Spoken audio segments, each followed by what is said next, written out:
I kept the warmth in this house for 30 years. I baked, ironed, supported, organized family holidays.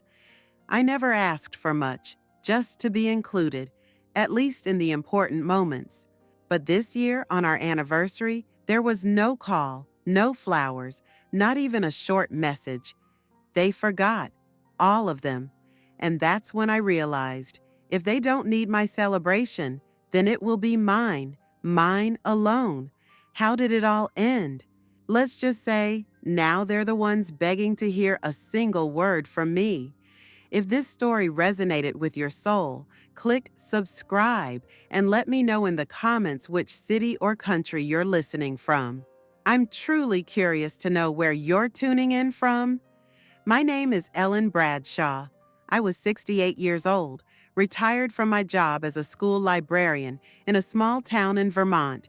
After 35 years surrounded by children's voices, whispers between shelves, and the comforting rustle of turning pages, the silence of retirement came as both a gift and a challenge.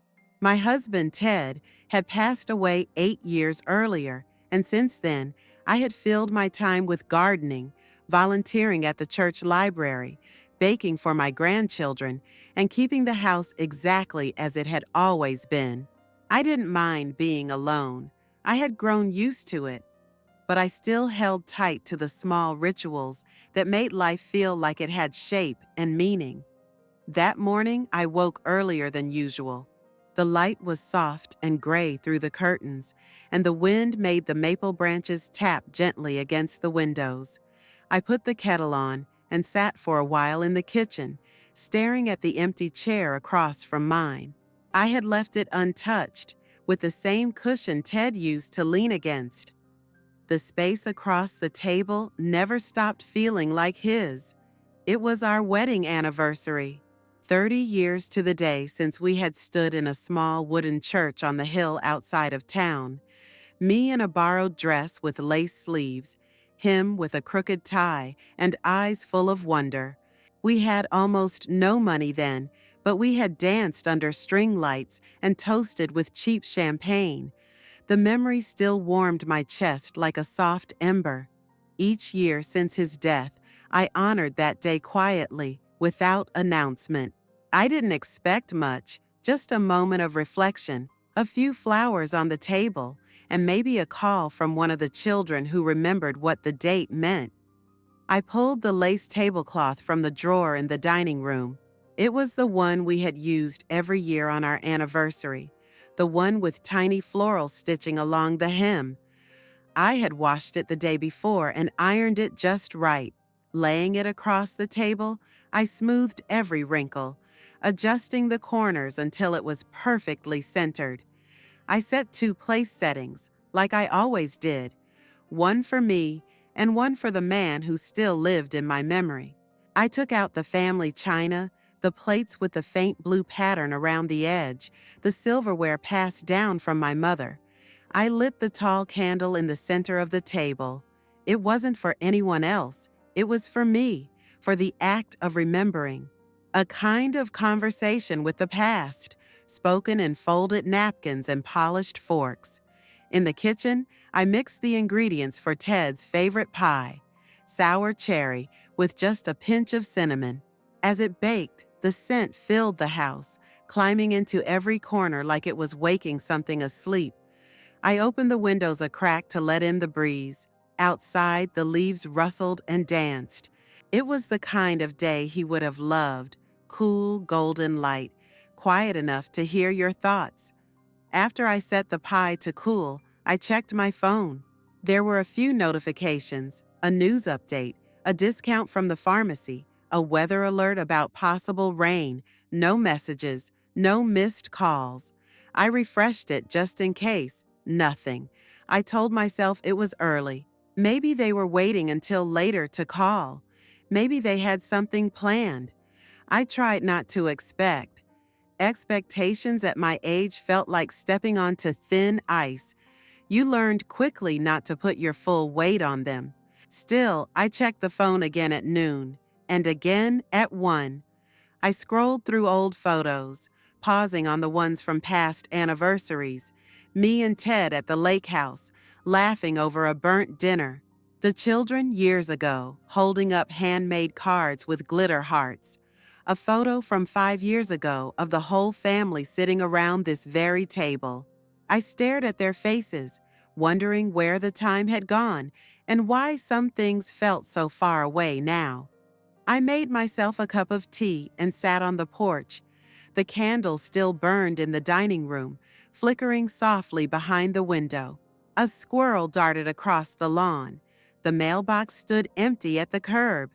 Across the street, the Hendersons were stringing up Halloween lights. I waved when they looked my way. They didn't know what day it was. Why would they? By the late afternoon, the silence in the house had taken on a sharper edge. I moved through the rooms slowly, picking up small objects just to put them back down again. A photo frame, a coaster, a stack of unopened mail. I thought about calling someone, just to chat, but I didn't want to remind anyone of something they had clearly forgotten. That felt worse than silence.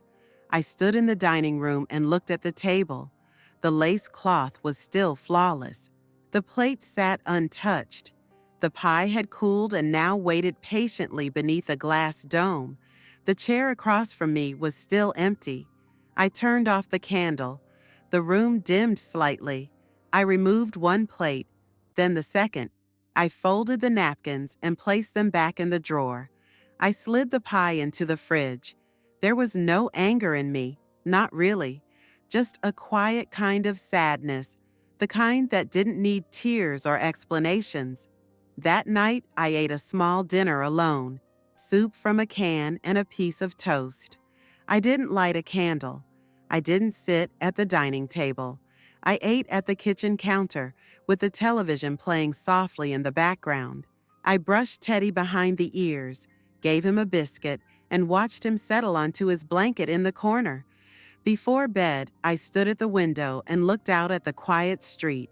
I thought about all the years, all the memories layered over each other like pages in an old book. So much love, so much effort. I didn't regret any of it, but I felt something shift inside me, something small and firm. A new thought rising, quiet and sure. If no one else would make this day meaningful, then I would. And next year, I would not be sitting at this table again. The next morning, the sky was pale and blank, like a sheet of paper waiting for something to be written on it. I moved slowly through the house, not from fatigue, but from something harder to name. The kind of heaviness that doesn't come from age or illness, but from recognition. A realization that settles over you without ceremony. They had forgotten.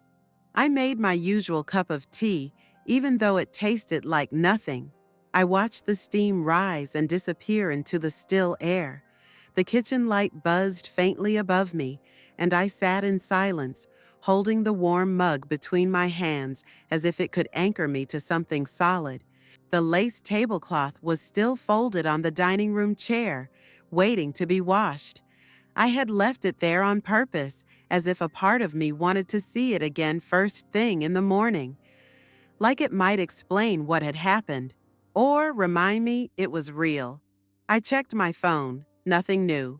A few social media updates, photos of pumpkin patches, a new car someone had bought, someone's engagement ring held out like a trophy in a manicured hand. I scrolled for a moment, then put the phone face down on the table. The screen was too bright for how dim I felt. In the living room, the dust caught the morning light in lazy swirls. The kind of quiet that filled the room wasn't peaceful. It was vacant, like the house itself was wondering where everyone had gone. I picked up the throw blanket from the couch and folded it slowly, smoothing the corners until they lined up perfectly. It gave me something to do, even if it changed nothing. By 10, I had convinced myself that someone would call. It was a delay, that's all. People get busy. They mean well, but time moves differently when you have your own distractions. I replayed imagined conversations in my mind. how I would answer when they finally did reach out, how I would pretend not to be hurt, how I would brush it off with a quiet laugh. The rehearsals didn't comfort me. They only deepened the echo of their absence. I decided to take a walk. The air outside was crisp, the leaves brittle underfoot. I passed familiar houses, each one with decorations for fall, wreaths of dried corn, jack-o'-lanterns with toothy smiles, strings of orange lights blinking like they had somewhere better to be. I nodded at a neighbor trimming his hedges. He waved. I kept walking. The world moved on, just as it always did, and I walked among it like a ghost no one could see. At the grocery store, I picked up a few things I didn't need. Some apples, a box of crackers, a magazine I wouldn't read. I stood in line behind a couple arguing softly about dinner plans. Their voices faded as I stared at the impulse buy rack of gum and mints. I wondered briefly if anyone in my family had passed by this same display that morning, unaware of how closely our worlds brushed against each other. Back home, I unpacked the groceries and arranged them neatly in the pantry. I stared at the apples in the bowl on the counter and thought of the orchard Ted and I used to visit in early October. We'd come home with baskets full, and he'd always insist on baking the first pie himself. It never turned out quite right, too tart, too runny, but he grinned like a kid every time. I smiled at the memory, then felt it slip through me like wind through an open door. The phone didn't ring, not even once. I checked it anyway, compulsively, knowing it was futile. I refreshed the screen, tapped the voicemail tab, scrolled through old messages. There was one from my daughter, dated 6 weeks earlier, a quick note about a dentist appointment for her son. I played it just to hear a voice, even if it wasn't meant for me. Later that afternoon, I sat in my bedroom and pulled the shoebox of letters from the closet. Inside were cards from birthdays past, scribbled drawings from when the grandchildren were little, a few notes from Ted, yellowed with time. I ran my fingers over the ink, tracing words that no longer had a sender. They were relics now, frozen echoes of affection once freely given. I didn't cry. That was the part that surprised me most. I thought I would, but the tears didn't come. Instead, there was only a dull ache, like the bruise you press just to remind yourself it's there. I folded the letters and returned them to the box, placing it gently back on the shelf. Dinner that evening was another quiet affair. I boiled pasta, poured a little olive oil, added a pinch of salt. No sauce, no effort. I ate standing at the counter, the house humming softly around me. Outside, the wind picked up, and I could hear the chimes on the porch singing a lonely tune. As night fell, I turned off the lights one by one. The house grew darker, but the silence stayed the same. I climbed into bed and pulled the covers up to my chin. Teddy curled into a ball near my feet. I stared at the ceiling, watching the shadows shift. There had been no call, no message, no visit. They had forgotten me, and somehow that truth settled in without drama, without fanfare, just a simple, silent fact in a house filled with everything but their voices. It was sometime after midnight when I rose from bed. The house was wrapped in shadows, the kind that didn't scare, but made everything feel distant and forgotten. The quiet was so complete that I could hear my own breathing. Teddy shifted in his sleep beside the bed, exhaling a soft sigh. I stepped lightly, not turning on any lights, letting the moon through the kitchen window guide me. I wasn't sure what I was looking for, only that staying in bed felt impossible. I made a cup of tea and stood by the window while it steeped, cradling the warmth between my palms. The trees outside danced gently in the wind, and the streetlights cast long, flickering shadows over the pavement. It felt like I was the only person awake in the entire town. There was an odd comfort in that. No expectations, no questions, just stillness. As I sipped, my eyes drifted to the bookshelf in the hallway. At the very bottom, behind some old gardening guides and a stack of outdated cookbooks, was a large flat object wrapped in a canvas sleeve. I hadn't thought of it in years, not since Ted tucked it away after his last round of decluttering. I knelt down and pulled it out, my knees cracking slightly as I did. It was a map, a full-sized paper map of the United States, creased at the folds, faded at the corners. We had bought it decades ago during one of our earlier road trips, back when navigation didn't live inside a glowing screen.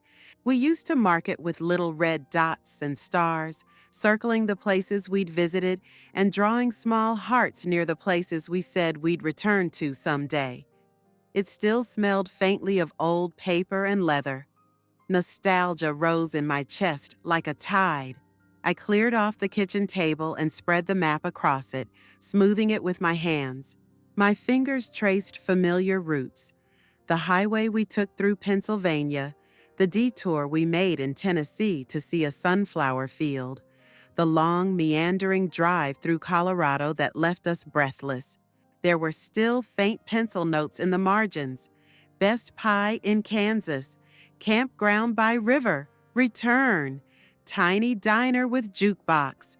And then there were the unmarked places, vast stretches of land we had never touched, empty patches on the map that represented potential, not memory. I stared at them for a long time. My eyes settled on New Mexico, Santa Fe. I had always wanted to go. Something about the light, the desert colors, the way time seemed to stretch wide out there, like it was less about speed and more about presence. I remembered seeing a photo in a travel magazine once.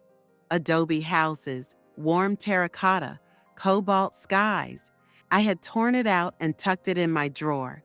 It was still there, yellowed and curling at the edges. Without thinking, I walked to my laptop and opened a browser. My fingers typed as if they had done it before. Santa Fe vacation rentals. Images filled the screen. Casitas with private courtyards. Tiny homes with tiled fountains. Rooms with wooden beams and sunlight pouring through them. I clicked through a few listings, letting instinct guide me more than logic. There was one that stood out, a small one-bedroom guest house tucked behind an art gallery. It had soft, earth-toned walls, a hammock strung between two trees, and a little kitchen with blue tile backsplash. I stared at the photos until I could almost feel the breeze through the screen. Then I did something I hadn't done in a long time. I booked it, 1 week. No hesitation, no calls, no family consultations, just me. I entered my card number and clicked confirm with a surprising steadiness. It didn't feel impulsive. It felt necessary. Afterward, I stood in the doorway of the living room, looking around at the space that had been mine for so many years. The familiar furniture, the framed family photos, the hand-me-down quilt on the couch. It all looked the same, but I felt different, as if I had just opened a door in my own mind that had been locked for decades. Not out of fear, just out of habit. I opened the hall closet and pulled down my old suitcase. It was dusty, the zippers stiff, but it still held the scent of cedar from the sachet I had tucked inside long ago. I laid it on the bed and unzipped it slowly, savoring the moment. I began packing before sunrise. Comfortable clothes, a wide-brimmed hat, a pair of sandals I had never worn, a few books, my journal, a camera I hadn't touched in years. I folded everything neatly, not because anyone would see it, but because it felt like an offering to myself. I left a note on the kitchen table before I went to sleep. It was short. Gone on vacation. Don't worry. I'll be in touch soon. I didn't sign it. They'd know it was from me. Whether they'd care or not, I couldn't say. But for once, that didn't matter. That morning, I watched the sun rise from the front porch with my suitcase by my side. The town still slept. The air was brisk, and in my chest, something bloomed, small but certain, a sense that I had stepped into a life that had been waiting for me to choose it. Not a new life, just a truer version of the one I'd almost forgotten I could still have. I looked out at the quiet street and smiled to myself. The map was still open on the table inside, but it had already done its job. It had reminded me of where I hadn't been, and that was all the compass I needed. The moment I stepped out of the small regional airport in Santa Fe, I knew I had made the right choice. The air was dry, but not harsh. It carried with it the scent of dust, juniper, and something else I couldn't name. Something warm and slow, like sunlight baked into adobe. The sky stretched endlessly above me, impossibly blue, as if it had never known clouds. I stood still for a while, letting it all wash over me. The rental car was a compact silver hatchback with sticky gears and a radio that only played one station. I didn't care. I rolled down the windows and let the wind tangle my hair as I drove through unfamiliar streets lined with clay-colored homes, brightly painted doors, and weathered fences covered in vines. The buildings seemed to rise from the earth itself, like they belonged here in a way people never truly could. Every block smelled like roasted chilies and wood smoke. The guest house was tucked behind a quiet art gallery on a side street paved with gravel and shadowed by tall cottonwood trees. The owner, a soft-spoken woman in her 70s, handed me the key and a paper map of the area. She didn't ask questions. She just pointed to the courtyard and said, "The light's best in the evening." Then she disappeared back into the gallery, leaving me alone with the chirping of birds and the rustle of dry leaves. Inside the casita, everything was small, sun-warmed, and perfect. Terracotta tiles on the floor, a little kitchenette with hand-painted mugs, a window that looked out onto a wall of flowering cactus. There was a bed with crisp white sheets, a wooden desk by the window, and shelves lined with books about the Southwest, desert photography, poetry, cookbooks full of spice and color. I unpacked slowly, placing each item with care, like arranging a still life meant only for myself. Later that afternoon, I walked to a nearby market. The streets were quiet, shaded by the buildings, humming with a kind of slowness I hadn't felt in years. I bought local honey, a small wedge of soft cheese, 2 green apples, and a loaf of bread still warm from the oven. The woman at the counter asked if I wanted a bag, and I said no. I carried everything in my arms, feeling the weight of it, the simplicity, the act of choosing food just for me. No lists, no compromises, no thoughts of who liked what. Felt revolutionary. Back in the casita, I ate my bread and cheese in the courtyard.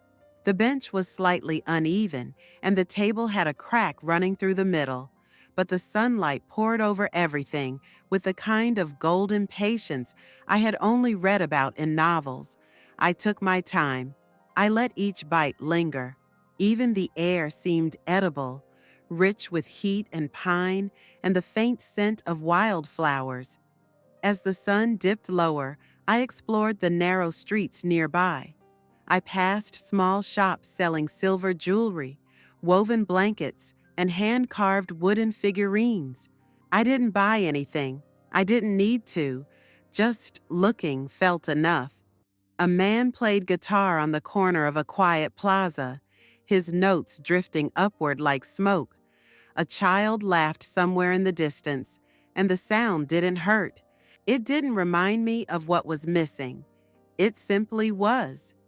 When the sky turned orange and purple, I returned to the guest house and sat on the steps leading into the garden. I watched as the stars began to appear, one by one, shy at first, then bold. There were so many more than I could ever see from home. I tilted my head back and breathed deeply. The air tasted like something I had forgotten to crave. Freedom, maybe, or solitude without loneliness. I wasn't waiting for anyone. I wasn't performing. I wasn't filling a role. I was just here. I didn't check my phone that night. I turned it off, slid it into the drawer beside the bed, and left it there. No part of me was curious about who had or hadn't noticed my absence. I wasn't angry. I wasn't hurt. I was just elsewhere, and for once, that was exactly what I wanted. I read for a while before bed, some old collection of desert poems left on the shelf. One line stayed with me as I drifted into sleep. The land forgets your name, then welcomes you as wind. I didn't understand it fully, but it wrapped itself around my heart like a shawl. That night, I dreamed of open roads, of red hills and vast skies. I dreamed of dancing alone in a field where no one watched and nothing was expected. When I woke the next morning, the air still tasted the same, like something just mine, warm and untouched by anyone else's hands. The first time the phone rang, I was sitting on the cool tile floor of the guest house, arranging a stack of postcards I had picked up from a local market. They were beautiful, sun-bleached landscapes, adobe churches, pottery, desert blooms caught in that magic hour light. I had planned to send a few of them to friends back home, maybe even one to the kids, if the right words ever came. But when I heard the vibration on the wooden table and saw the screen light up with my daughter's name, I didn't move. I watched it ring. I let it fade into silence. I knew why they were calling. Eventually, someone had realized I was gone. Maybe they had driven by the house. Maybe a neighbor mentioned something. Or maybe, finally, someone had remembered what day it had been. But I didn't want explanations. I didn't want apologies delayed by convenience. I wanted space. The second call came later that night, this time from my son. I was in the bathtub, the light off, the window cracked just enough to let the cool night air in. The water had gone tepid, but I stayed, listening to the hum of crickets and the distant sound of a train. The phone buzzed on the counter, but I didn't reach for it. I had nothing to say that wouldn't come out sounding like a question I no longer needed answered. In the morning, I checked the screen. 6 missed calls, 2 voicemails, 1 text. "Are you okay?" I stared at the words. They didn't anger me. They didn't soothe me. They simply existed, a digital whisper from people who had remembered me only when I was no longer within reach. I opened the message and read it again, then put the phone down without responding. Later that afternoon, I sat at a cafe on the edge of a quiet street, sipping iced tea and watching people walk by. Couples, friends, solitary strangers. Some were laughing. Others looked like they were carrying something invisible. I imagined their lives briefly, the weight of their stories, the things they might also be trying to escape or find. It felt comforting to be part of a crowd that didn't know me. I wasn't a mother. I wasn't a widow. I was just a woman having tea on a warm day. The waitress asked if I wanted anything else. I smiled and said no, then returned to my thoughts. My phone buzzed again in my purse, and this time I didn't even look. I let it ring like wind brushing against a window, present but not intrusive. Back at the guest house, I took a walk around the garden. The cacti bloomed in defiance of their harsh environment, little bursts of color in dry soil. I bent down and touched the edge of a bright red blossom. It was soft, surprisingly delicate. I thought about how long it must take for something so beautiful to appear in a place so unforgiving.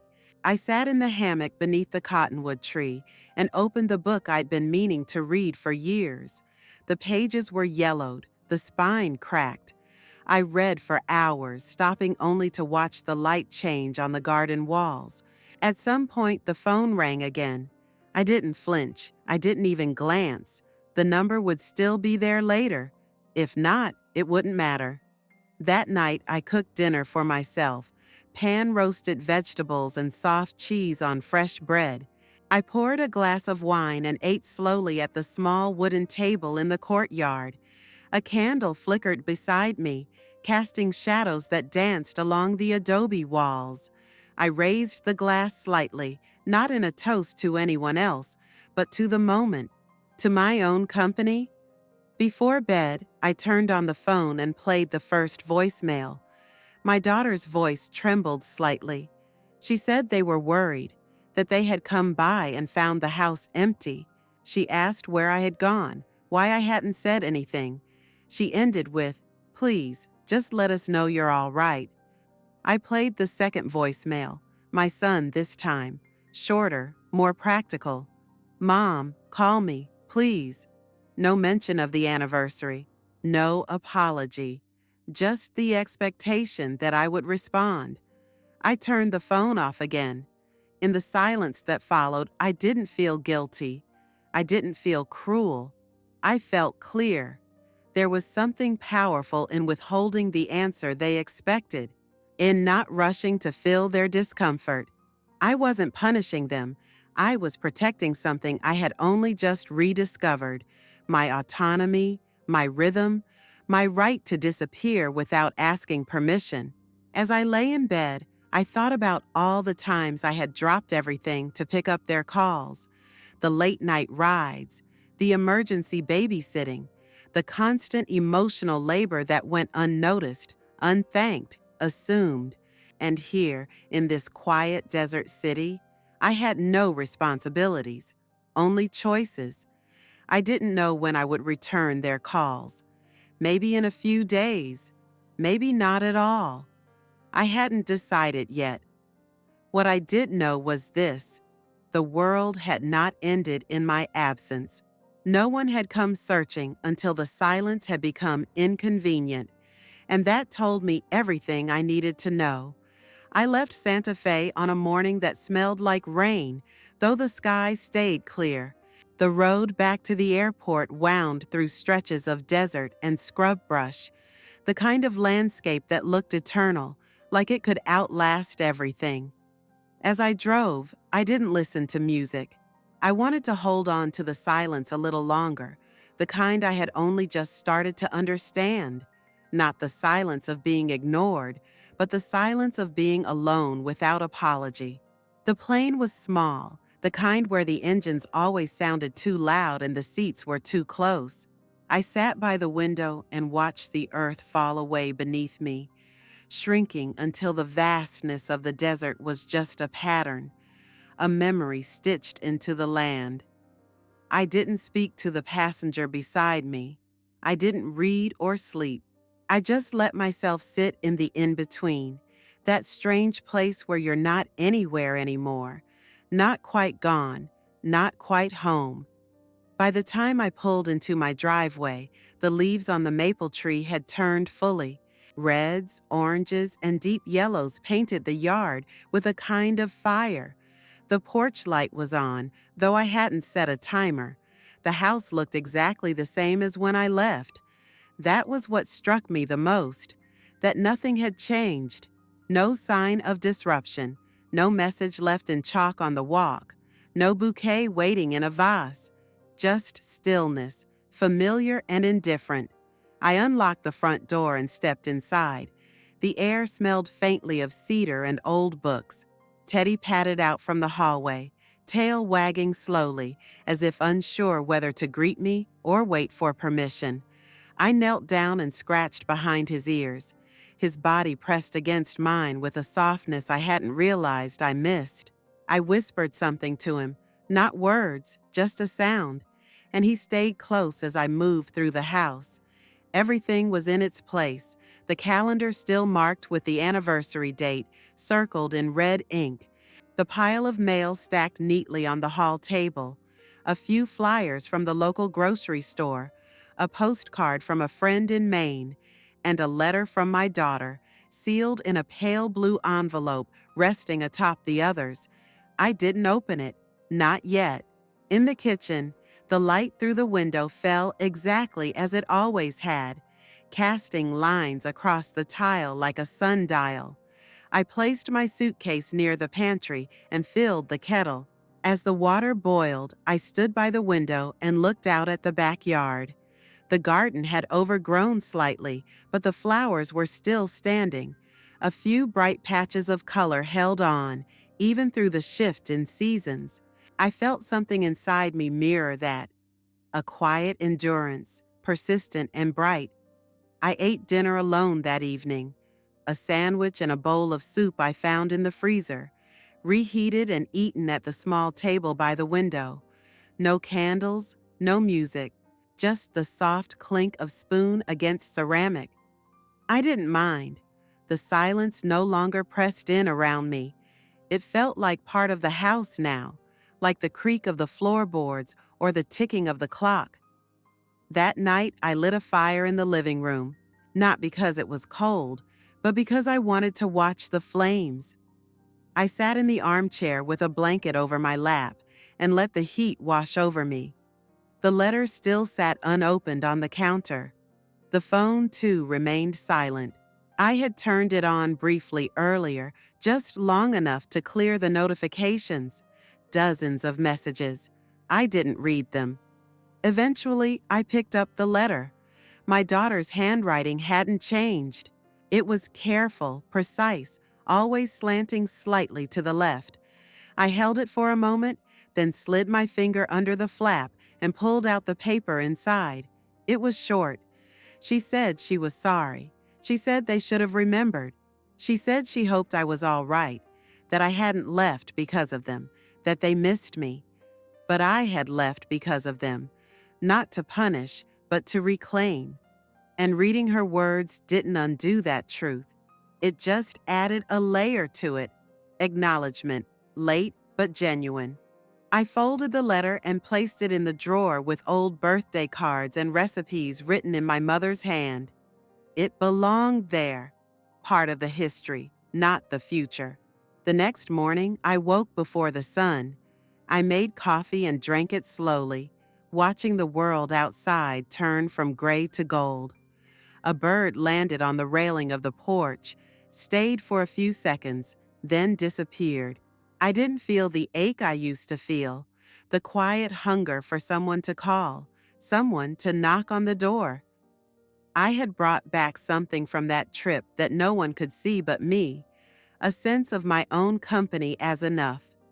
Later, I began making a list, not of chores or errands, but of places, cities I hadn't seen, trails I hadn't walked, cafes where no one knew my name. I wrote them down one by one in a small notebook and placed it by the front door, not as a threat, not as an escape plan, but as a promise to myself. It happened on a Wednesday, mid-morning, after the fog had lifted and the house was filled with a quiet sort of light, the kind that comes through sheer curtains and feels soft on the skin. I had just finished sweeping the front porch.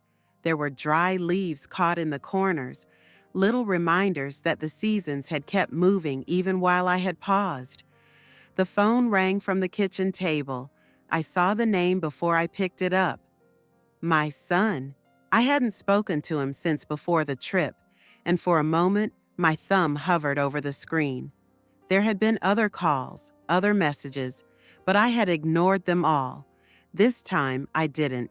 I answered. His voice was tentative at first, the way people speak when they know they might be stepping into something fragile. He didn't ask where I'd been. He didn't demand explanations. He just said, "Hi, Mom," and waited. I didn't rush to respond. I let the silence hang for a second longer than necessary, and then I said hello. It wasn't a long call. It wasn't dramatic or tearful or full of revelations. It was awkward. It was careful, but it was real. He told me he'd stopped by the house a few days ago and seen the garden, said it looked nice. I said thank you. He told me he'd found the note on the table but didn't know what to make of it. I told him it wasn't meant to be explained. He paused, then said he missed me. He didn't dress it up in sentimentality. He didn't try to spin it into something tidy. He just said the words like someone not used to saying them out loud. It landed somewhere deep, past the places that had been sore. I didn't cry. I didn't offer comfort.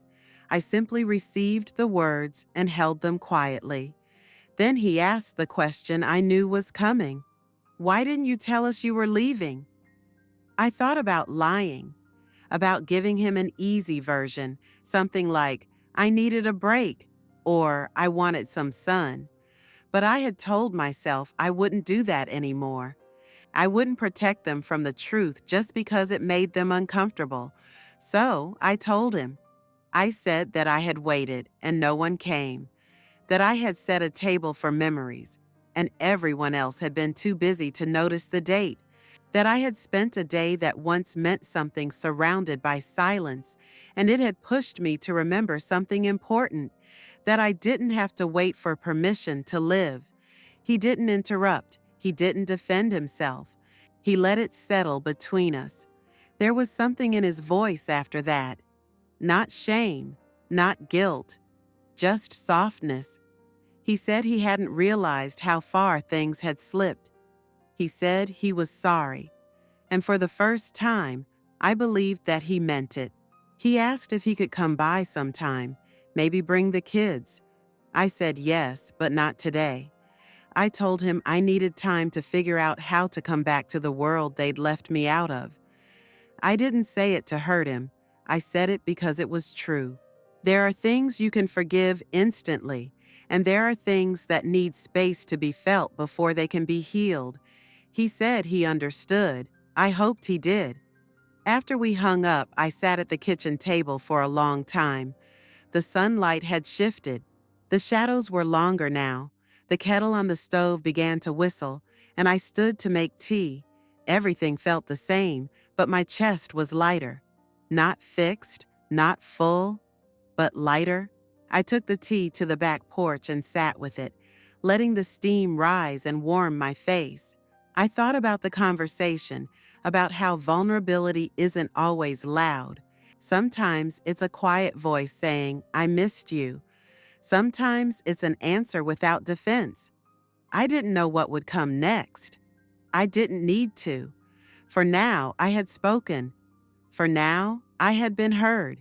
And that was a beginning I hadn't expected, but maybe had hoped for all along.